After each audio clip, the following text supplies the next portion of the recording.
एक राजू नाम का लड़का होता है। वह हमेशा जब भी स्कूल जाता है तब उसे रास्ते में एक वृद्धाश्रम दिखता था।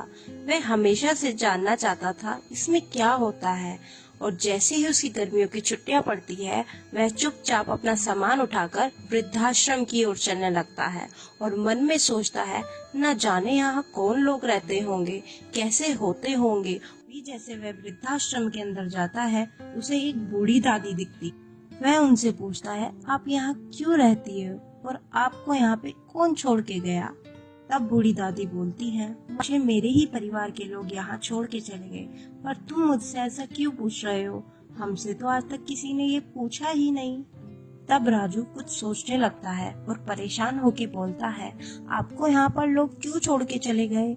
जब आपका घर है, आपके बच्चे हैं, तो वो आपको क्यों छोड़ के चले गए? ये बोलकर राजू वहाँ से निकल जाता है और पूरे रास्ते परेशान रहता है कि उनको वहाँ क्यों छोड़ दिया गया, ऐसा क्या किया था उन्होंने जो उनके घर से उन्हें दूर कर दिया। यही सोचते सोचते राजू अपने घर पहुँच जाता है।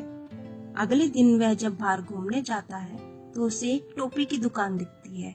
वह धीरे धीरे उस दुकान के पास जाता है और सारी टोपी देखने लगता है और सोचता है कि एक मैं अपने लिए और एक बूढ़ी दादी के लिए खरीद लूंगा ताकि गर्मी से वो भी बच सके। अरे आंटी, ये टोपी कितने की दी? आपने कितने की दी? मुझे एक मेरी मम्मी के लिए, एक दादी के लिए और एक मेरे लिए लेनी है।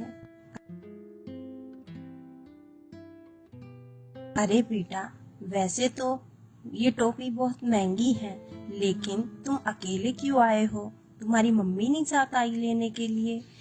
ये बेटा खरीदारी बड़ों के साथ करते हैं, अकेले नहीं। जाओ जाओ, अपने मम्मी या पापा किसी को लेके आओ तब खरीदने आना तुम। अरे नहीं नहीं आंटी, ये तो मैं ही ले लूंगा। अच्छा ठीक है, फिर कौन कौन सी पसंद आई तुमको मुझे बताओ, मैं वो तुम्हें दे दूंगी और सही सही लगा दूंगी। राजू एक एक करके सारी टोपियां पहन कर देखता है उसे कौन कौन सी पसंद आई है।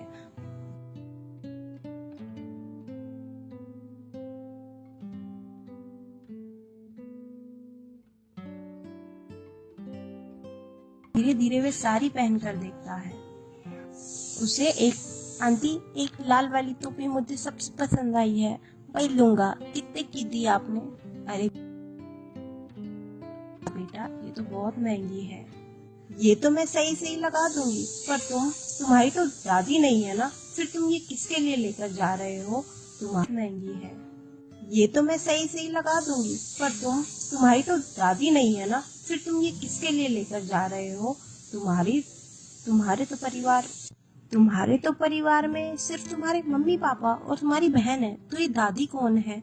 दादी तो तुम्हारी थी ही नहीं, तो तुम किसके लिए ये टोपी लेके जा रहे हो? तब रामू बोलता है, अरे ये तो मेरी नई दादी के लिए है, और खुशी खुशी वो वहाँ से चल पड़ता है। राजू टोपी खरीदकर बहुत खुश होता है और अपनी दादी से मिलने चला जाता है। तभी वह देखता है दादी कुछ परेशान बैठी हुई है और वह पूछता है, अरे दादी, क्या हुआ तुमको? तब दादी बोलती है, बेटा मैंने बहुत दिन से कुछ अच्छा नहीं खाया, मुझे बहुत भूख लग रही है। ये रोज रोज खाना खा के ना पेट भरता है और ना मन।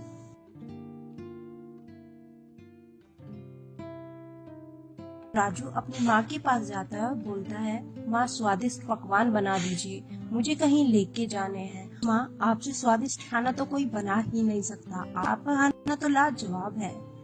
दादी को लाकर वो खाना खिला देता है। दादी बहुत खुश हो जाती है, बोलती है, बेटा इतना तो मेरे बच्चों ने भी नहीं किया, वो भी मुझे वृद्धाश्रम में छोड़कर चले गए।